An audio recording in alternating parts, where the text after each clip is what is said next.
Okay friends, it's time to get started on replacing our fog lamp assemblies.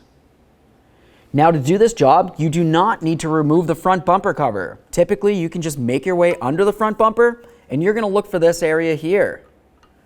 On each of these, you can see that there's a little tab on either side. You just want to go ahead and squeeze it with either your fingers or even some pliers, and once you do, go ahead and gently start prying this out of the bumper cover. You'll do the same to the other one, and then you'll just go ahead and roll it right on out. After you roll it out, you're going to move along to disconnecting the bulb assembly. And I'm just going to take off the bumper cover so you can see up inside there a little easier.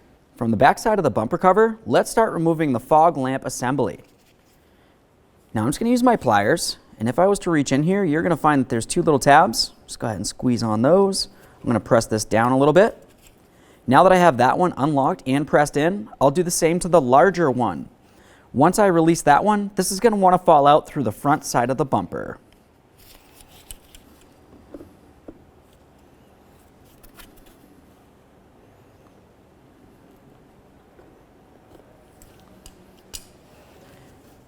Now I'm going to reach from the front and from the back, and I'm going to gently press this out. As I pull it out, you have this little locating nub that presses in. We'll just kind of roll it right out of the position. There it is, friends. And at this point, you would just do the same to the other side of the bumper cover. All right, now it's going to be time to get ready to install our brand new fog lamp assemblies. Let's have a look from the back side. I'll put it directly against the original. Essentially, we want to make sure we have all the same mounting hardware. If it looks like something's backwards, typically it just means you have the other side lamp assembly. No big deal, just go ahead and grab the opposite and then go ahead and match it up. You can tell we have the alignment piton, we have the area for our bulb, and then on the far side we have the mounting hardware. Now there's something about the mounting hardware that I wanted to mention to you. If you look extremely close at each of these, you're going to find that you have a small piton and a larger one. On the original, they're actually swapped. That's okay. We'll just go ahead and take this small one, carefully pop it off, set it aside, do the same to the larger. Once you have that off, put it where the small was, and then of course put the small right here. To get this off of here, I'm going to carefully grab onto the small one and I'll gently start pressing it off. If you can't get it off by hand, you can use a small prying device, such as a small screwdriver.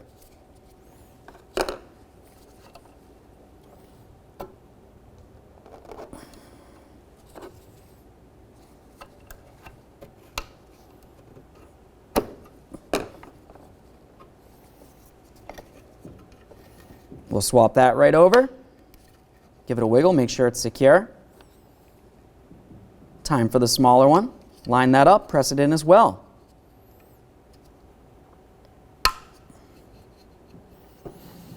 Now the next thing we're going to do before we go ahead and put this into the bumper cover is pay attention to the adjustment area. This is the adjustment on the new one. The old one's right down here. Generally, what I like to do is get them as close as possible. So all you want to do is either turn this clockwise to bring it in or counterclockwise to bring it out, depending on your particular situation. Looking at this one, you can tell it's pretty close. Once you feel as though you have it adjusted to the point that you can put this in and it'll be fairly close, we'll continue by installing into the bumper cover.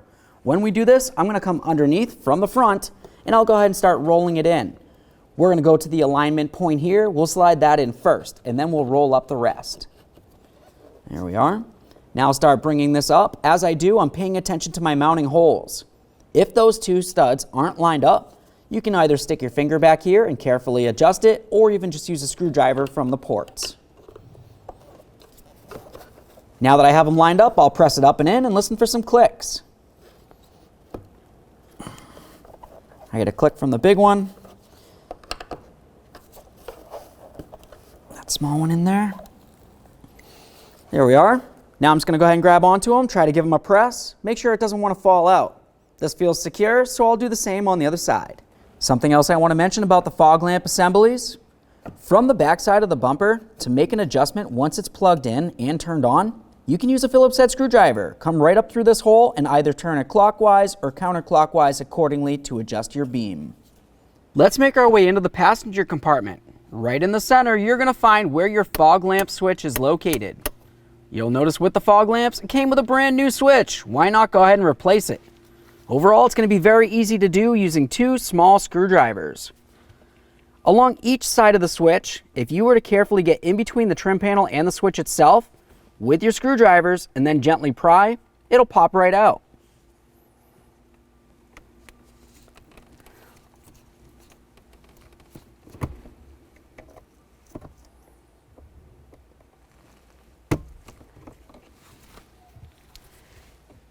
Now, once you have it removed from the trim panel, the next thing you want to do is remove the wiring harness from it.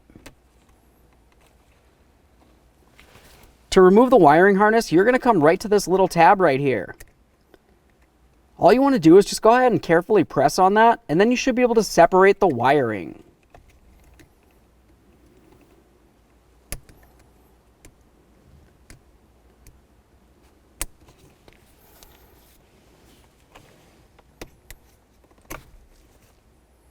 Go ahead and give that electrical connector a quick inspection.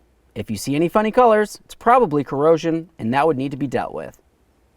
Now it's time to install our brand new fog lamp switch. Go ahead and look from the back side. Along the back, you can tell where the wiring connector is. There's a little area that protrudes out.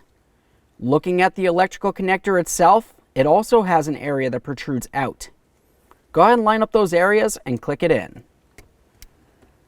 Once you hear a click, go ahead and give it a tug. You want to make sure it's secure and it doesn't want to fall out of there. That feels good. Now the next thing we're going to do is carefully start sliding this in. Before I press it in all the way, I want you to pay attention to this area. You want to make sure you can read the word off and it's not upside down. Let's go ahead and press this in. Listen for a click and then go ahead and test its functionality. All right, go ahead and turn on your lights and make sure they all function properly.